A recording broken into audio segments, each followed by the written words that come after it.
টাকা চাঁদাবাজির অভিযোগ উঠেছে। শুধু অভিযোগ নয়, হাতে নাতে তা ধরা পড়েছে। এই দায়ে দুজনকে আটক করে লালমনিরহাটের পাটগ্রাম উপজেলা প্রশাসন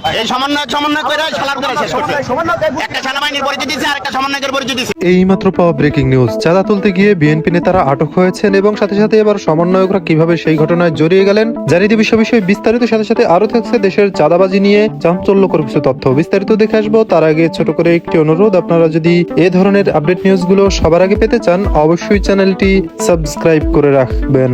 বিএনপির নাম করে পাথর ও বালু ভর্তি প্রতি গাড়ি থেকে 500 থেকে 1000 টাকা চাঁদাবাজির অভিযোগ উঠেছে। শুধু অভিযোগ নয়, হাতে নাতে তা ধরা পড়েছে। এই দায়ে দুজনকে আটক করে লালমনিরহাটের পাটগ্রাম উপজেলা প্রশাসন। পরে থানা ঘেরাও করে ভাঙচুর চালিয়ে দুই চাঁদাবাজকে ছাড়িয়ে নিয়ে যান বিএনপির স্থানীয় কয়েকশো নেতাকর্মী। এই ঘটনায় ফেসবুকে পোস্ট দিয়েছেন জাতীয় নাগরিক পার্টির মুখ্য সংগঠক সার্জিস আলম, যেখানে দলটির ভারপ্রাপ্ত চেয়ারম্যান তারেক রহমান ও মহাসচিব মির্জা ফখরুলকে ট্যাগ করেছেন তিনি। যদিও দলটির পক্ষ থেকে এখনো কিছু জানানো হয়নি, আরো জানাচ্ছেন এসআই রাজ।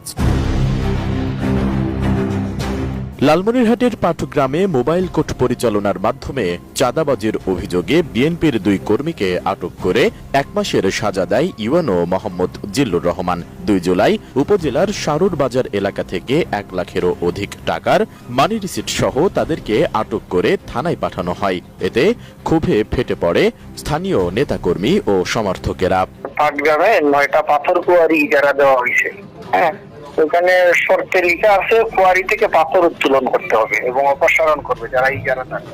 কিন্তু ইজারাদারগণ পাথর কুয়ারি থেকে পাথর উত্তোলন অপসারণ না করে তারা কি করছে, হাইওয়েতে বাস দিয়ে গাড়ি আটকাইয়া বালুবাহী ট্রাক থেকে তারা মানি রিসিট দিয়ে চাঁদা উত্তোলন করতেছে, যেটা বেআইনি। এইটা আমরা বন্ধ করে দিয়েছি। তারপরও শুনে নাই, গতকালকে গিয়ে আমি এই অবস্থায় পাইছি।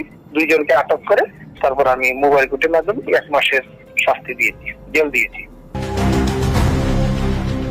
এক পর্যায়ে রাতেই পুলিশের সঙ্গে বাকবিতণ্ডা সহ থানা ভাঙচুর করে বিক্ষুব্ধরা। থানা চত্বরে প্রবেশ করে তারা চেয়ার টেবিল, কম্পিউটার, ল্যাপটপ ভাঙচুর করে বলে অভিযোগ ওঠে। সেই সাথে গুরুত্বপূর্ণ নথিও তছনছ করে। এ সময় পুলিশ বাধা দিলে উভয় পক্ষের মধ্যে মৃদু সংঘর্ষ শুরু হয়। তখন নেতাকর্মীদের তোপের মুখে পড়ে বাধ্য হয়েই আটক দুজনকে ছেড়ে দেয় পুলিশ। এই ঘটনার কয়েকটি ভিডিও সামাজিক যোগাযোগ মাধ্যমে ছড়িয়ে পড়লে শুরু হয় সমালোচনা। এদিকে জাতীয় নাগরিক পার্টির উত্তরাঞ্চলীয় মুখ্য সংগঠক সার্জিস আলম এ ঘটনায় 2 জুলাই রাতে তার ভেরিফাইড ফেসবুক পেজে একটি পোস্ট দিয়েছেন। বিএনপির ভারপ্রাপ্ত চেয়ারম্যান তারেক রহমান ও দলটির মহাসচিব মির্জা ফখরুল ইসলাম আলমগীরকে ট্যাগ দেন তিনি। ভিশনেসি নিয়ে এলো মানিব্যাগ গ্যারান্টি অফার। 1 মাস ব্যবহার করে সন্তুষ্ট না হলে সম্পূর্ণ টাকা ফেরত। পোস্টে সার্জিস আলম লেখেন, লালমনিরহাট জেলার পাটগ্রাম উপজেলায় সরকার কর্তৃক অনুমোদিত পাথর ও বালুর সাইটগুলো থেকে যে গাড়িগুলো দিয়ে পাথর বালু সারা দেশের বিভিন্ন প্রান্তে যায়, সেই গাড়িগুলো থামিয়ে গাড়ি প্রতি 500 থেকে 1000 টাকা পর্যন্ত চাঁদাবাজি করা হয়। নিয়মিত লক্ষ টাকা চাঁদাবাজির নামে লুটপাট করা হয়। থানা ঘেরাও ও ভাঙচুরের কথা উল্লেখ করে পোস্টে সার্জিস আলম লেখেন, আজকে পাটগ্রাম উপজেলার ইউএনও সেই চাঁদাবাজদের মধ্য থেকে 2 জনকে ধরে এনে শাস্তি হিসেবে 1 মাসের জেল দেয়। পরবর্তীতে বিএনপি এবং স্বেচ্ছাসেবক দলের কয়েকশো নেতাকর্মী এসে থানা ঘেরাও করে, ভাঙচুর করে এবং ওই চাঁদাবাজদেরকে ছিনিয়ে নিয়ে যায়। জেলা পুলিশ সুপার পার্শ্ববর্তী হাতিবান্ধা থানা থেকে পুলিশের এক্সট্রা ফোর্স সহযোগিতা চাইলে হাতিবান্ধা থানার বিএনপির নেতাকর্মীরাও সেই থানা অবরুদ্ধ করে রাখে। চাঁদাবাজদের প্রোটেক্ট করাই ক্ষোভ ছেড়ে এনসিপির এই নেতা বলেন, এভাবে বিএনপির নেতাকর্মীরা যদি মাঠ পর্যায়ে ক্ষমতার অপব্যবহার করে চাঁদাবাজি, লুটপাট শুরু করে কিংবা চাঁদাবাজদের প্রোটেক্ট করে, তাহলে দেশ সংস্কার হবে কিভাবে? স্থানীয় লোকজন বলছে, সেখানকার যিনি এমপি প্রত্যাশী তার মদদে এসব হচ্ছে। বিএনপির শীর্ষ নেতাদের প্রতি দৃষ্টি আকর্ষণ করে সার্জিস তার পোস্টে আরো লিখেন, আগে স্থানীয় পর্যায়ের মূল সংগঠনগুলোর নেতাকর্মীদেরকে কন্ট্রোল করতে হবে, তারপরে দেশ সংস্কার। প্রশাসন এবং পুলিশকে সহযোগিতা করা তো দূরের কথা, জিম্মি করে যে অপকর্ম করা হলো বিএনপি থেকে তার ব্যবস্থা নেওয়া হবে কিনা সেটা এখন দেখার অপেক্ষায়। আমরা বিএনপির কথা কিংবা দফা দেখতে চাই না, অপকর্মের বিরুদ্ধে তাদের অবস্থান বা অ্যাকশন দেখতে চাই, সেটা নিজের দলের নেতাকর্মীর বিরুদ্ধে হলেও। যদিও বিএনপির পক্ষ থেকে লালমনিরহাটের আমরা সবাই এখন জানি ৩৬ জুলাই মানে কি, কিন্তু ৩৬৫ দিন আগে যখন জুলাই শুরু হয়েছিল তখন হয়তো কেউ ভাবতেও পারেনি অবাক বিস্ময়ে বদলে যাবে দেশের ইতিহাসের বাঁক। ছাত্র জনতার দাপটে দেশ ছেড়ে পালাতে বাধ্য হবেন প্রবল পরাক্রম শেখ হাসিনা। আন্দোলনের গতি প্রকৃতি কিভাবে মোড় নিয়েছে প্রতিদিন, আজ শুরুর দিনটির কথা তুলে ধরছেন সহকর্মী আহমদ রেজা।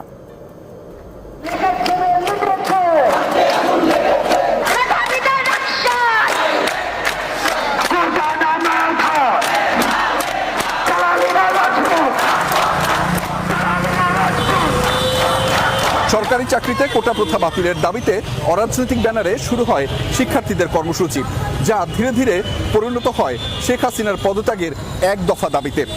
প্রায় শুরু থেকেই সকল সংবাদ বস্তুনিষ্ঠভাবে প্রচার করে জনপ্রিয়তার তুঙ্গে ওঠে যমুনা টেলিভিশন।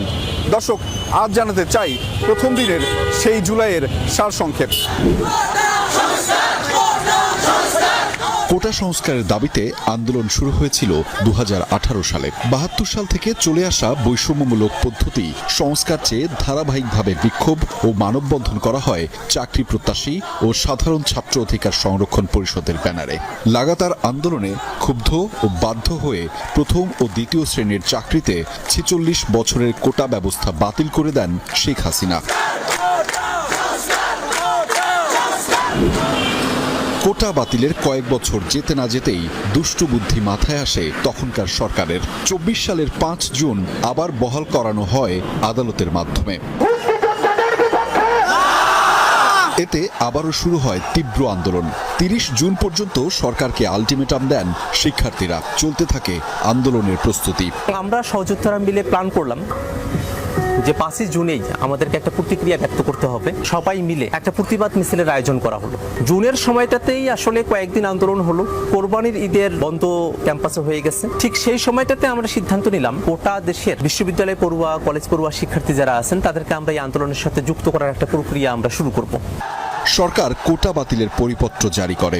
এটি পুনর্বহাল চেয়ে ১ জুলাই শুরু হয় ধারাবাহিক আন্দোলন। শিক্ষার্থীরা এক প্ল্যাটফর্মে গঠন করেন বৈষম্য বিরোধী ছাত্র আন্দোলন। প্রথম দিন থেকেই তাদের সংবাদ প্রচারে গুরুত্ব দেয় যমুনা টেলিভিশন। মেধাবীরা হচ্ছে চাকরির ক্ষেত্রে বৈষম্যের শিকার হচ্ছে। আমরা আগামী ৩ এবং ৪ জুলাই একত্রে এই রাজুবাদ করছে, সবাই একত্রে। বৈষম্য বিরোধীর ব্যানারে গ্রন্থাগার থেকে মিছিল শুরু হয় বেলা ১১টায়। রাজু ভাস্কর্যে জড়ো হয়ে আন্দোলন ও সমাবেশে ৩ দিনের কর্মসূচি ঘোষণা করেন ঢাকা বিশ্ববিদ্যালয়ের শিক্ষার্থীরা।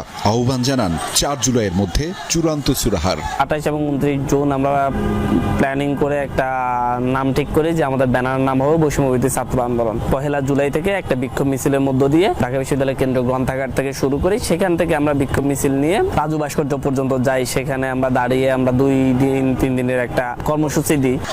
একই দিন জাহাঙ্গীরনগর বিশ্ববিদ্যালয়ের শিক্ষার্থীরা অবরোধ করেন ঢাকা আরিচা মহাসড়ক। এছাড়া জগন্নাথ, চট্টগ্রাম ও রাজশাহী বিশ্ববিদ্যালয়েও বিক্ষোভ শুরু হয়। স্পষ্ট হতে থাকে তীব্রতার লক্ষণ। ওই টাইমে আমাদের একটা সুবিধা করেছিল যে শিক্ষকদের পেনশন যে স্কিম, ওই স্কিমটা বাতিল করার জন্য শিক্ষকরা আন্দোলন। দেখতে পেলেন বিস্তারিত। এ সম্পর্কে আপনাদের মতামত কমেন্টে লিখে পাঠাবেন। ভিডিও ভালো লাগলে চ্যানেলটি সাবস্ক্রাইব করতে ভুলবেন না। এবারের মতো এখানেই বিদায় নিচ্ছি। শীঘ্রই দেখা হবে নতুন কোনো ভিডিও নিয়ে। ততক্ষণ সকলে ভালো থাকুন, সুস্থ থাকুন। আসসালামু আলাইকুম ওয়া রাহমাতুল্লাহি ওয়া বারাকাতুহু।